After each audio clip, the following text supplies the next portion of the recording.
La justice s'intéresse de près à la relation entre Delphine Jubilard et son mari Cédric, ce dernier étant le suspect numéro 1 dans la disparition de l'infirmière de Cagnac-les-Mines, survenue dans la nuit du 15 au 16 décembre 2020. Si pour l'accusation il est devenu indéniable que les témoignages des proches de la jeune femme et mère de 2 enfants sont accablants pour le peintre plaquiste, l'enquête doit apporter des preuves irréfutables dans cette affaire sans corps, ni scène de crime. Si est dans ce contexte que les juges d'instruction ont demandé une expertise psychiatrique de cet homme, réalisée dans l'établissement pénitentiaire de Cesse près de Toulouse où il est incarcéré en détention provisoire depuis le mois de juin 2021. Elle apporte des éclairages sur sa personnalité complexe et Le Parisien en révèle des passages pour le moins troublants. À travers ces 2 entretiens qui ont eu lieu en juillet et en octobre 2021, un portrait saisissant et inquiétant de Cédric Jubilard se dessine.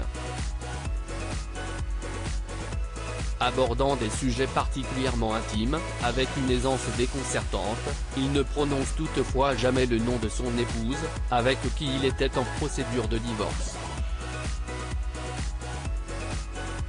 Ainsi, il explique que leur relation s'était fortement dégradée en donnant les détails du nombre de rapports sexuels qu'ils ont eus au cours des derniers mois qui ont précédé sa disparition. On a eu 3 rapports sexuels entre septembre et décembre, un pour mon anniversaire, une fois à mon initiative, une autre fois elle avait envie, on l'a fait.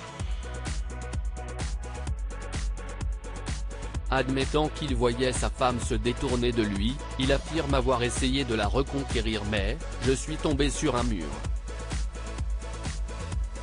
J'ai pris un avocat ».